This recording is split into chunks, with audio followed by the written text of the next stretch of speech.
Ya estamos en el bloque de entrevistas acompañados de Jessica Clavijo. ¿Cómo está? Muchas gracias por venir. Muchas gracias, Carla, por la invitación y contenta de estar nuevamente aquí con ustedes, sobre todo con una buena noticia, que es la presentación del anteproyecto del Código Electoral. Fue ya presentado al Congreso de la República y también ya ha sido colgado en nuestro portal institucional para que sea socializado con la sociedad civil, los partidos políticos, los medios de comunicación, y justamente el objetivo de esta, prepublicación es que podamos recibir nosotros los valiosos aportes de la comunidad para poder mejorar este documento. Ciudadanos de a pie, especialistas, profesionales del derecho electoral, todos pueden contribuir en este proyecto. Así es, y sobre todo, por ejemplo, partidos políticos, medios de comunicación, los actores electorales que justamente de cara a un proceso electoral que se nos avecina en el año 2018, es de vital importancia contar con una normativa unificada, sistematizada y que sobre todo brinde mejoras a los procesos electorales. Además de haber hecho un compendio de todas estas leyes, que me parece que son más de 20 leyes electorales en un solo cuerpo, se han hecho también modificaciones, propuestas para mejorar el funcionamiento del sistema electoral. Así es. Y ahora me traía pues un resumen de algunas de estas 10 cosas fundamentales que tiene el anteproyecto y que ha venido pues a explicarnos el día de hoy en una edición especial, porque hoy estamos cumpliendo 100 programas al aire en JN Noticias, y qué bueno que justamente lo estemos llevando a cabo con la presentación pues de estos puntos importantes para que la ciudadanía sepa qué es lo que el jurado le ha entregado al Congreso de la República y lo tome en cuenta. Para empezar, los jurados electorales especiales en este momento son provisionales, solamente se instalan en el momento de que se realiza o se lleva a cabo una elección en el año electoral. ¿Qué es lo que se está proponiendo ahora, doctora? Efectivamente es muy importante poder acercar la justicia electoral a la población. Nosotros, la conformación que tenemos actualmente está constituida por un Jurado Nacional de Elecciones que está de manera permanente trabajando con un pleno de 5 integrantes, y en periodo electoral, de manera temporal, se instalan los jurados electorales especiales. La propuesta está orientada a conformar jurados electorales descentralizados, algunos temporales, pero otros de manera permanente, es decir, que de manera continua nos encontremos con estos especialistas del derecho que van a impartir justicia electoral en los diferentes departamentos de nuestro país. Si no se trata de un proceso electoral, entonces, ¿qué tendrían que ellos que hacer? ¿Cuál sería su trabajo en una época no electoral? Por ejemplo, tenemos actividades como la resolución de controversias en el caso de suspensión de autoridades o de vacancias. Son temas que actualmente se ven en los consejos municipales o regionales y que cuando llegan a la vía electoral solo son conocidos por una instancia, que es el Jurado Nacional de Elecciones. Con esta propuesta se va a garantizar la doble instancia, porque va a haber un jurado electoral especializado en la circunscripción que va a conocer de estos expedientes, y en segunda instancia recién los vería el Jurado Nacional de Elecciones. Además, la novedad está dada en la conformación que tendrían estos jurados electorales descentralizados. ¿Cómo va a ser ahora? Actualmente nosotros tenemos un tercer miembro, porque son solamente 3, a diferencia del Jurado Nacional de Elecciones, que son 5. Son 3 miembros y 2 de ellos son conocedores de materia legal, porque son provenientes del Poder Judicial y del Ministerio Público de la circunscripción. Pero el tercer miembro es un ciudadano que es sorteado, que está inscrito en la circunscripción y que proviene de un sorteo. La propuesta está orientada a que ese tercer miembro, también proveniente de la sociedad civil, conozca de leyes, y es decir, sea elegido por un colegio de abogados de la circunscripción. ¿Cuál es el beneficio de esta iniciativa que está presentando el Jurado Nacional de Elecciones? Es innegable que es necesario que haya participación de la sociedad civil en materia electoral, porque desde la conformación y la creación del Jurado Nacional de Elecciones fue de esta manera. Te comento que allá por el año 31, cuando se conforma el Jurado Nacional de Elecciones, cuando se crea, y existían también jurados departamentales, siempre uno de los integrantes provenía, por ejemplo, de asociaciones o de gremios de obreros o de sindicatos, de personas que desarrollaban diferentes oficios, pero a lo largo de estos años creo que es innegable que la profesionalización, especialización de este tercer miembro va a contribuir a que se imparta una justicia electoral que tiene además gran impacto en la realidad de esa comunidad, de esa circunscripción. Entonces va a haber efectivamente una mejora y esta propuesta está orientada justamente a esa especialización en materia electoral, porque al estar también instalados de manera permanente por un periodo de 4 años que puede ser renovado, va a permitir justamente de que haya conocimiento sobre la materia, claro, y podamos también estandarizar la jurisprudencia, que es muy importante. Eso es muy valioso. Importante, claro, acercar a la ciudadanía al sistema electoral desde sus propias ciudades y tener esta cercanía va a ser de hecho muy productivo. Bueno, continuemos con las novedades que trae este proyecto y justamente es algo que de repente le va a interesar a muchos electores conocer, que es cómo se va a promover la participación del ciudadano a través de esta función que es ser miembro de mesa, ¿no? En la actualidad hemos visto pues que no todos cumplen con esta función, hay algunos que sí, pero otros demoran en instalar la mesa o no van a las capacitaciones, que son días domingo también, de repente el día de descanso, y que se realizan inclusive 2 veces, ¿no? Aparte del día de la elección. Correcto. La labor de miembro de mesa sabemos que proviene de un sorteo, es un compromiso, un deber ciudadano que tenemos quienes podemos ser sorteados para conformar las mesas y desarrollar en la jornada electoral este rol tan importante. Hemos tenido en el último proceso electoral ya una evidente demora en la instalación de las mesas de sufragio. Eso era algo que ya se venía observando en los últimos procesos electorales, pero en la última jornada de este año creo que se evidenció, ya que eran pasadas las 10 de la mañana, cercanos a las 11 de la mañana y teníamos pocas mesas instaladas y este riesgo implica que algunas mesas puedan ser anuladas porque las mesas solo pueden instalarse hasta el mediodía. Además es muy valioso que ese ciudadano, además de cumplir con este deber cívico, esté capacitado, porque esto ayuda al normal desarrollo de la jornada electoral a tomar algunas decisiones, a conocer cuáles son sus funciones y finalmente elaborar algo muy importante que son las actas electorales. Claro, ¿no? Para que no hayan errores. Para después. Que no hayan errores, no claro. Tengamos actas observadas. Entonces, abocarnos en primer lugar a su capacitación y a su presencia ese día es fundamental. Entonces, más allá de crear más sanciones, lo que se propone con el código es dar incentivos para poder acudir bien capacitado. Entonces, la exigencia está en que acuda a mi capacitación y con esa constancia voy a tener, además de ejercer el día de la jornada electoral mi cargo, la posibilidad de tener un día libre no compensable, ya que actualmente esas horas que uno deja de laborar deben compensarse. Así es. Entonces, vamos a tener este día libre no compensable y además un incentivo económico. Lo que plantea el código es que sea el 7% de la remuneración mínima vital, ¿no? Entonces va a haber un incentivo económico también para aquella persona que fue capacitada y ejerció el cargo de manera efectiva. Pero siempre y cuando haya también ido a las capacitaciones, ¿no? Sería creo que lo ideal, ¿no? Hay que cumplir de ambas partes. Así es, porque como te repito, el rol del miembro de mesa es, además de materializar esta gran labor el día de la jornada electoral, permitiendo que los ciudadanos emitan su voto, es tener pleno conocimiento de cuáles son sus facultades, cuáles son las prohibiciones, saber cuál es el rol del personero, de los observadores internacionales o nacionales que se acreditan y finalmente ese valor tan importante que tienen las actas electorales, porque las cédulas finalmente se eliminan. Es material que se va a eliminar.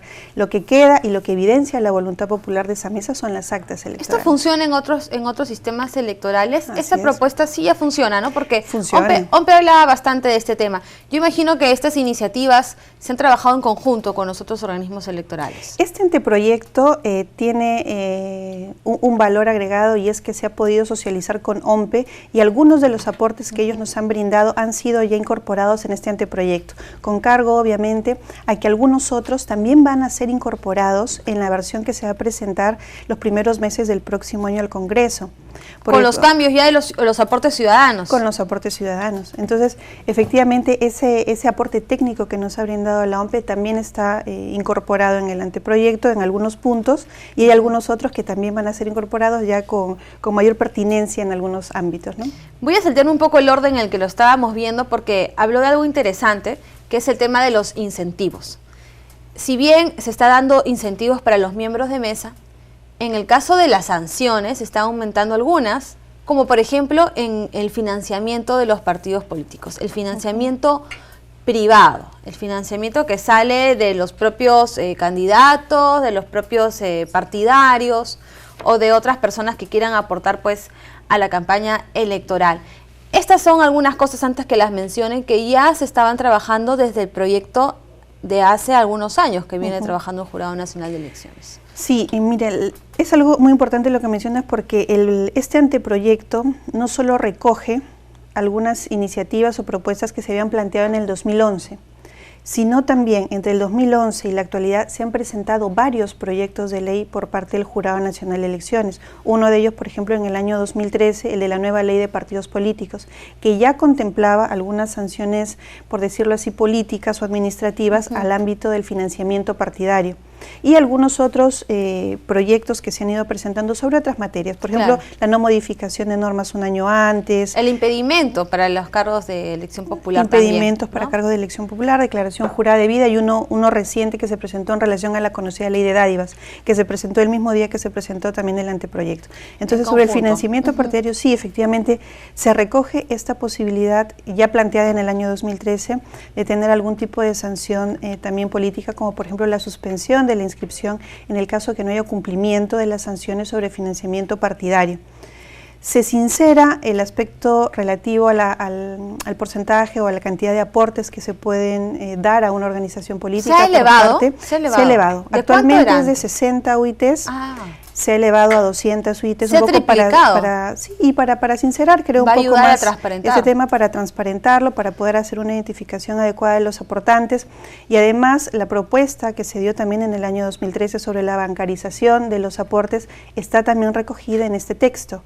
A partir de una UIT, ¿verdad? A partir de una UIT debe ser canalizada a través del sistema financiero. Es decir, lo que mencionabas al inicio, de que este anteproyecto abarca varias normas actualmente vigentes, es cierto, porque abarca desde la Ley Orgánica de Elecciones, que es, digamos, el pilar o la madre de todos nuestros procesos electorales, como también otras leyes, como la Ley de Elecciones Regionales, Municipales, la Ley de Organizaciones Políticas y las modificaciones también que han sufrido estas, ¿no? Como la Ley de Participación Ciudadana también. Claro, también tuvieron, y bueno, hasta ahora ha sido positiva, ¿no? Porque se han reducido justamente las solicitudes de revocatoria y todo lo demás, que es un tema aparte, para no desviarnos. En el tema de las cuotas electorales, ¿la cuota de género permanece igual o permanece distinto? Porque hemos escuchado hablar de una paridad, de una alternancia. En el caso de los jóvenes lo mismo, y en el caso de las comunidades nativas tienen una cifra repartidora diferenciada. Cuéntenos un poco. Sí hay novedades en cuanto a las cuotas. Ese es un capítulo que ha tenido el debate, un previo debate a través en el Pleno, al interior del Pleno del Jurado Nacional de Elecciones. Este documento va a ser mejorado, pero hay algunos aspectos que tuvieron consenso por parte de los magistrados, y uno de ellos, por ejemplo, fue el analizar la posibilidad de mejoras en cuanto a las cuotas electorales. Se mantiene la cuota de jóvenes, este 20% en las listas de candidatos, muy valiosa la participación de los jóvenes. En el caso de las comunidades indígenas y nativas se mantiene el porcentaje del 15%, pero se hace una incorporación, que esta es una novedad, que es lo que tú mencionabas, la cifra repartidora diferenciada. ¿De qué trata esto, doctora? Bueno, en primer lugar, hablar de la cifra de repartidora puede tener algunos aspectos técnicos, ¿no? Porque ya a nivel del cómputo, de los resultados, efectivamente hay que hacer un trabajo matemático para determinar la cantidad de votos de una organización política, la cantidad de escaños que se van a ocupar o los puestos que se van a ocupar dentro de un consejo regional, por ejemplo, y establecer a través de fórmulas matemáticas cuánta es la cantidad de participantes. ¿Qué sucedía? Que, por ejemplo, en aquellos consejos regionales en los que había una cuota de participación indígena, por ejemplo, de 1 o 2 adicionales, lamentablemente no necesariamente esos espacios eran ocupados por personas que efectivamente provenían de comunidades nativas o indígenas, comunidades campesinas o comunidades indígenas. Entonces, ¿cómo podemos mejorar esto? Ya más allá del debate de la ubicación que pudieran tener ellos en las listas, podemos ser un poco más efectivos, y es aplicando una cifra repartidora pero de manera diferenciada. Si, por ejemplo, solamente hay un espacio para un representante de este sector, lo ocupará aquel proveniente de la comunidad indígena o nativa que sea el más votado. Pero sin embargo, si hubiera más de un participante, sí tenemos que aplicar una cifra repartidora, pero la aplicaremos de manera segmentada a este grupo de personas que provienen de este sector para asegurar que ese espacio en ese gobierno regional va a ser efectivamente proveniente de esta comunidad para poder asegurar su participación. Claro. Y en el caso de la cuota de género, ya no vamos a tener el conocido 30%. Lo que se plantea es la paridad, un 50% de participación, tanto de varones como de mujeres. Pero ojo, manteniendo aquella propuesta que se hizo ya por parte del Jurado Nacional de Elecciones a través de la alternancia en la ubicación de esta lista de candidatos. Es importante el tema de la ubicación para garantizar, pues, digamos en el caso de las cuotas nativas, la exclusividad de ese espacio para ellos, para que se haga efectivo, que en realidad es lo más justo, porque comunidades nativas en el Perú hay en casi todos los departamentos del país. Ellos también tienen que asegurar su participación política, y de esta propuesta es tomada justamente por estas organizaciones que tienen un trabajo, una mesa de trabajo aquí en la Dirección de Educación del Jurado. En el caso, pues, de las mujeres, es una aspiración que sea el 50% y esperamos que por lo menos se tome en cuenta el 50 o el 40% para que aumente la participación de las mujeres. Para ir finalizando y a tocar breve y rápidamente algunos temas puntuales importantes. ¿Los impedimentos para postular a cargos de elección popular se han aumentado? Mire, en el caso de los impedimentos, también se ha recogido parte de lo que ya actualmente sí se encuentra vigente, que es la no participación de aquellas personas que se encuentran inscritos en el registro de deudores alimentarios morosos, el REDAM, o el registro de deudores de reparación civil, el REDERESI, que eso ya se encuentra vigente. ¿No podrían participar? No podrían participar. Y también aquello que fue presentado como proyecto de ley también en el año 2015, ¿no? Que aquella persona que tiene 2 sentencias condenatorias por un delito doloso no pueda ser candidato. Es decir, no esperar hasta la última instancia. Así es. Sino que se cuente ya con 2 sentencias que confirman la comisión de ese delito para tener un impedimento para postular. Hay algunos aspectos que de repente en este momento nos va a quedar corto el tiempo para poder comentarlos, pero algo en lo que también quería incidir era en el aspecto referido a la democracia interna. Es decir, la participación de los organismos electorales y que contemos con una fecha única para la realización de las elecciones, de manera simultánea para todas las organizaciones políticas. ¿Un voto militante? Un militante, un voto, con la participación de los organismos electorales, más o menos 4 meses antes de la jornada electoral. 4 meses antes. Porque esto ¿qué va a permitir? Además de que la ciudadanía ya tenga conocimiento de quiénes serán esos precandidatos que van a ser inscritos en los jurados electorales especiales, estamos abocados a sanear esta etapa. No podemos olvidar que llegado el momento de la inscripción ante los jurados electorales especiales, se presenta gran cantidad de cuestionamientos al ejercicio de democracia interna y esto puede acarrear la no inscripción de esta lista o de este candidato o candidata. Como sucedió en las últimas elecciones. Exacto, entonces asegurar un proceso de democracia interna transparente, que ha contado ya con algunos filtros en los cuales si se detectó alguna inconsistencia, podamos superarla, puede asegurar de que esta etapa cuente con esos parámetros necesarios para poder encontrarnos óptimos para el proceso de la inscripción y que la ciudadanía pueda saber exactamente quiénes son sus candidatos con celeridad, evitando esta etapa. Da mayor estabilidad, ¿no? Al proceso electoral y mayor confianza en la ciudadanía. Sería bueno también que se pueda participar en las elecciones internas de sus autoridades del Consejo, ¿no? No solamente para los candidatos, sino también para los consejos que se encuentran al interior del partido político, para que también se asegure pues un equivalente y que hay una renovación constante, ¿no?, al interior del partido. Sí, en cuanto a las autoridades partidarias también se contempla el tema, pero establecido de la siguiente manera: no una participación obligatoria por parte de los organismos electorales, es facultativa, porque no olvidemos de que ellos como parte de su organización tienen la libertad obviamente de poder elegir a sus autoridades partidarias. Solo se hace, digamos, se plantea un apoyo que también fue planteado en el año 2013 en relación a poder conocer en segunda instancia algún cuestionamiento al Tribunal Electoral. Es decir, la participación... ¿Eso ya se viene realizando? No. Todavía no. Son totalmente autónomos. Pero se puede hacer entonces. Se podría hacer, pero siempre respetando la autonomía, obviamente, del Tribunal Electoral que ellos tienen al interior, o comité electoral que tienen al interior de la organización política, con la posibilidad de que esta decisión pueda ser apelada sí al organismo electoral, pero ya en vía de apelación. Todavía no ha sucedido esto de la apelación. No. En el jurado. Bueno, es posible, podría hacerse. Para finalizar ahora sí, en el tema de los impedimentos, ¿va a haber impedimentos para personas con antecedentes por delitos de corrupción? Es algo que se está debatiendo y justamente la posibilidad de este anteproyecto invita a que se puedan brindar este tipo de aportes para que puedan ser analizados y se establezca la pertinencia de su incorporación.